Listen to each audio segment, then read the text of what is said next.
Bapak Ibu yang dirahmati Allah Subhanahu wa taala, tema kajian subuh kita pada hari ini adalah larangan menginginkan mati dan berdoa meminta mati. Ya, jadi dilarang menginginkan kematian dan berdoa minta mati, ya.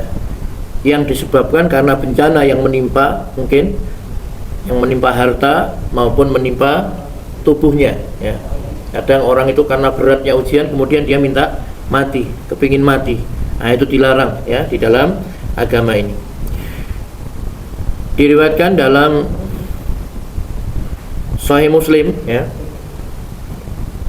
dari Anas radhiyallahu anhu, dia berkata, Rasulullah sallallahu alaihi wasallam bersabda, la yatamannayanna ahadukumul mauta lidurrin nazala bihi fa in kana la budda mutamanniyan falyakul Allahumma ahyini ma kanatil hayatu khairan li wa tawaffani idza kanatil wafatu khairan li. Ya. Rasulullah SAW bersabda, sekali-kali jangan ada seorang pun dari kamu sekalian yang menginginkan mati sebab bencana yang menimpanya. Kalaupun terpaksa menginginkannya, maka ucapkanlah, ya Allah, hidupkanlah aku jika hidup itu akan lebih baik bagiku, dan matikanlah aku jika mati akan lebih baik bagiku. Ya, jadi di sini sahih, diriwayatkan oleh Bukhari dan Muslim, ya, muttafaqun alaih. Jadi dalam hadis yang mulia ini Rasulullah sallallahu alaihi wasallam melarang, ya, seorang muslim itu minta kepada Allah Subhanahu wa taala mati, ya, kepingin mati karena beratnya ujian, ya, karena beratnya musibah baik yang menimpa dirinya maupun hartanya. Jangan sekali-kali seorang pun di antara kalian yang menginginkan mati dikarenakan bencana yang menimpanya, ya. Kalaupun terpaksa menginginkannya, maksudnya dia memang sudah tidak kuat, berat sekali menjalani ujian itu, sakit yang luar biasa mungkin, ya, atau kesulitan yang luar biasa, maka kalaupun kalian menginginkannya, maka ucapkan Allahumma ahyini maka natil hayatu khairan li. Ya Allah, hidupkanlah aku jika hidup itu akan lebih baik bagiku. Wa tawaffani idza kanatil wafat khairan li, dan wafatkanlah aku apabila mati itu akan lebih baik bagiku. Jadi itu sudah pol, ya. Jadi tidak boleh hanya minta mati saja, ya Allah matikan aku, tidak boleh, ya. Ya Allah, kalau hidup ini baik bagiku maka hidupkan aku. Kalau memang kematian lebih baik bagiku maka matikanlah aku, ya. Seperti itu. Tapi itu kalau sudah sangat terpaksa, ya. Jangan baru kehilangan duit 20.000 kemudian ya Allah matikan aku, kalau mati baru ke situ, ya. Kayak loro untu setitik sedina rong dina kemudian tidak tahan terus pinginnya mati aja, ya. Ya, jadi tidak boleh, ya, tidak boleh orang itu minta mati. Kenapa? Kalau bagi orang beriman hidup itu kebaikan, ya kan? Dengan hidup itu akan bertambah pahalanya. Dia akan sholat lebih banyak, berzikir, baca Quran, infak, sedekah, berdoa kepada. Itu kalau orang beriman kan begitu. Hari-harinya kan sholat, zuhur, asar, maghrib, isya, subuh. Habis sholat berzikir, habis berzikir dia berdoa pada Allah. Setelah itu pulang mungkin bekerja mencari nafkah, berpahala. Setelah itu pulang bersama keluarga, silaturahim, nolong orang dan lain sebagainya. Pokoknya orang beriman itu kehidupannya itu menambah kebaikan-kebaikan, ya, seperti itu. Maka tidak boleh sama Rasulullah SAW minta mati, ya. Dalam hadis yang lain, ya, sama dari Anas juga, ya, dia berkata bahwa Rasulullah SAW bersabda, sekali-kali jangan ada seorang pun dari kamu yang menginginkan mati, dan jangan berdoa memintanya sebelum ia datang kepadanya. Karena sesungguhnya jika seorang dari kamu sekalian mati, maka terputuslah amalnya. Padahal sungguh bertambahnya umur seorang mukmin hanyalah menambah kebaikan baginya. Hadis sahih riwayat Muslim. Jangan bikin mati, ya, sesulit apapun, ya, hidupnya, ya. Kenapa? Karena kalau udah mati jenengan tidak bisa lagi nambah ketaatan pada Allah, sudah tidak bisa sholat, tidak bisa puasa, tidak bisa berzikir, ya, tidak bisa baca Quran, tidak bisa berdoa kepada Allah. Padahal semua itu adalah kebaikan, ya, silaturahim, nolong orang, berdoa, bekerja dan lain sebagainya, menuntut ilmu, itu kebaikan-kebaikan semua ya. Maka sama Rasul sallallahu alaihi wasallam dilarang.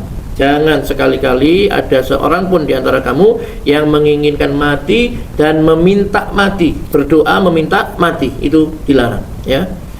Sebelum kematian itu datang kepadanya. Jadi tidak usah diminta, mati itu nanti akan datang kepada kita. Orang usah rebutan, orang usah kesusu-susu. Aku dhisik ya, aku sampean dhisik ae. Enggak usah. Mati itu pasti nanti akan datang dengan sendirinya, ya. Kan begitu ayatnya. Qul innal mautal ladzi tafirruna minhu fa innahu mulaqikum tsumma turadduna ila alimil ghaibi wasyahada fayunabbiukum bima kuntum ta'malun. Ya, kan seperti itu.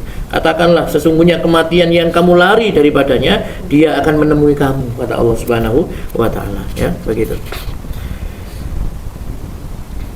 Ya, jadi sama Rasul tidak boleh minta mati ya, karena sesungguhnya kalau seseorang dari kamu sekalian mati berarti terputus amalnya ya. Kan kalau orang mati itu sudah tidak bisa beramal lagi ya. Padahal sesungguhnya umur seorang mukmin itu hanya menambah kebaikan baginya ya. Orang mukmin itu Pak, kalaupun dia ini ya sakitnya itu menggugurkan dosa. Coba, sakit, tertimpa musibah, kesulitan, sedih dan lain sebagainya, itu menggugurkan dosa-dosa. Ditambah lagi, kalau dia sabar menerima ujian Allah SWT tadi itu, menerima musibah, sakit, kesulitan, kesedihan, dia sabar, Allah beri kepadanya pahala tanpa batas ya. Jadi orang beriman itu enak ya. Dalam keadaan tertusuk duri pun digugurkan dosanya oleh Allah SWT. Dalam keadaan sakit pun sudah dosanya digugurkan. Kebiasaan yang biasa mereka lakukan, misalkan ketika dia sehat biasa sholat berjamaah, karena sakit ya, dia terhalang dari sholat berjamaah, tetap pahala sholat berjamaah itu diberikan. Kenapa? Karena kalau dia tidak sakit, tidak udzur, dia pasti sholat berjamaah. Itu keutamaan orang yang membiasakan diri selalu berbuat baik ya.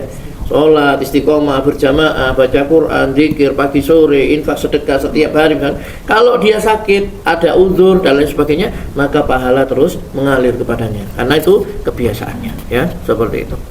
Makanya orang beriman itu seandainya dia diberi umur 1000 tahun, ya dia akan tetap sholat selama 1000 tahun itu. Diberi umur 2000 tahun, dia akan tetap mengabdi kepada Allah, dia akan taat kepada Allah Subhanahu wa taala ya. Cuma Allah mentakdirkan umurnya umat Rasulullah SAW itu memang hanya 60 sampai 70 tahun saja ya. Maka sudah pendek umur kita ini, tidak ratusan tahun sebagaimana umat terdahulu, wis pendek sih kepingin mati ya, dan mati begitu ya, tidak boleh. Baik, dalam riwayat Bukhari disebutkan ya, sabda Nabi SAW, sekali-kali janganlah ada seorang pun dari kamu sekalian yang menginginkan mati. Apabila dia orang baik, barangkali dia akan bertambah kebaikan-kebaikannya. Dan apabila dia orang yang jahat, barangkali dia akan memohon keridhaan Allah. Maksudnya taubat dia ini. Mungkin dia jahat sekarang ini ya, tapi kalau dia ini umur panjang, mungkin nanti entah setahun kurang setahun mati misalkan ya, kurang sebulan mati, dia bertaubat kepada Allah Subhanahu wa taala ya. Jadi begitu nggih Bu. Jangan sampai kita kepingin mati atau berdoa berharap ya kepada Allah ingin segera mati ya, seperti itu. Cari wong Malang, cari Pak Sugeng, sego pecel seenak ya, sego pecel seenak ya. Walaupun nanti kalau mati ya, kematian menimpa seorang mukmin, kematian itu lebih baik baginya. Karena dengan mati itu dia akan istirahat dari berbagai fitnah ya, kejahatan, fitnah-fitnah yang ada di dunia ini ya, seperti itu. Dan dia akan menerima balasan dari amal yang telah dia usahakan ya. Pokoknya jangan minta mati, tapi jangan benci juga dengan mati ya. Ya biarkan aja mati itu datang secara natural gitu ya. Lalu sampai nang rel sepur kemudian ngenteni tabrak sepur atau bikin gantungan kendat dan sebagainya ya, rugi ya. Kalau kita masih hidup, kita bisa sholat, bisa sujud, bisa istighfar ya, bisa berbakti pada orang tua, bisa silaturahim ya. Pokoknya hidup itu adalah ibadah ya. Oke, sudah 3 tadi ya hadisnya yang melarang kemarin. Kemudian hadis sahih semua itu riwayat Bukhari, Muslim ya. Sedangkan di dalam riwayat Al-Bazzar dari Jabir bin Abdullah ya, dia berkata, bersabda Rasulullah SAW, janganlah kamu sekalian menginginkan mati, karena kedahsyatan di awal kematian itu sangatlah berat.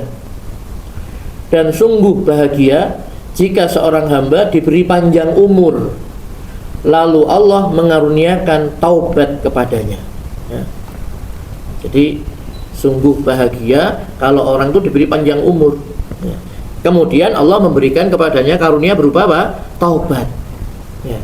Mau sampai 90 tahun, 80 tahun dia melakukan dosa maksiat panjang tapi umurnya. Setelah itu dia di akhir hayatnya kira-kira kurang sedina rong dina kate mati, dia bertobat kepada Allah Subhanahu wa taala. Maka terhapus semua kesyirikan, kekafirannya, hapus semuanya. Dengan apa? Dengan taubatnya tadi itu, ya. Karena orang yang bertobat itu sama dengan orang yang tidak berbuat dosa, ya. Jadi orang itu dosanya banyak, kemudian dia bertobat kepada Allah, minta ampun, menyesal, tidak mengulangi lagi, dihapus semua dosa-dosa dan kesalahannya itu, ya. Nah, barangkali makanya kita kan tidak bisa menilai seseorang itu sebelum apa? Kematiannya, ya. Sekarang mungkin dia ini, ya, kalau anak misalkan masih nuakal gitu ya, jangan putus asa bagi seorang ibu, doakan terusnya, karena bisa jadi nanti apa? Allah itu membuat dia ini bertobat, ya, menjadi orang yang baik, diberi hidayah oleh Allah Subhanahu wa taala. Dan hidayah itu memang betul-betul mutlak, ya, mutlak daripada kehendak Allah Subhanahu wa taala. Allah memberi hidayah kepada siapa yang Dia kehendaki, ya. Dan kalau orang sudah diberi hidayah sama Allah, maka tidak ada seorang pun yang bisa menyesatkannya, ya. Ya, seperti itu, ya. Mari sudah kita contohkan bagaimana orang-orang yang dulu pernah memerangi Rasulullah SAW, ya, para sahabat, kemudian Allah berikan hidayah, ya, seperti itu. Baik, Bapak Ibu yang dirahmati Allah Subhanahu wa taala, ya, menurut para ulama, kematian itu bukan sekedar ketiadaan atau kebinasaan belaka, ya. Tetapi kematian itu adalah terputusnya hubungan roh dengan tubuh, ya. Terhalangnya hubungan antara keduanya, itu namanya mati. Jadi mati itu keluarnya roh dari jasad, terputusnya hubungan antara roh dan jasadnya, ya. Berganti dengan keadaan dari satu alam ke alam yang lainnya, ya. Dan mati ini termasuk musibah terbesar. Jadi mati itu termasuk musibah terbesar. Allah Subhanahu wa taala menyebutnya dengan nama musibah, ya. Fa asobatkum musibatul maut, lalu kamu ditimpa musibah kematian, ya. Itu dalam surat Al-Maidah ayat 106, ya.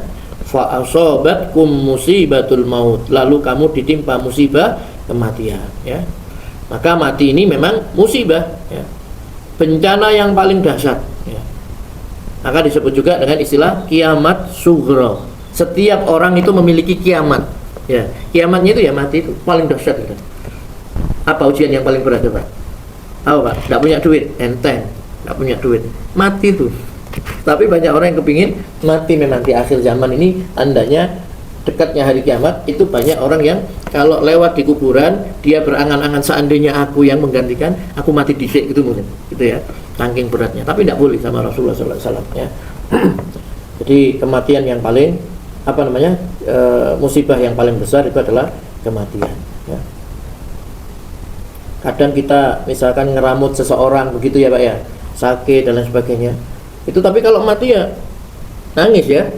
Nah, terus pokoknya ketok apa istilahnya, hidup gitu aja senang lah, walaupun dia tidak bisa ngapa-ngapain begitu, ya. Nah, seperti itu. Hukuman yang paling berat hukuman apa? Mati, ya. Nah, kan penjara 20 tahun seumur hidup, paling pol hukuman mati, ya, seperti itu.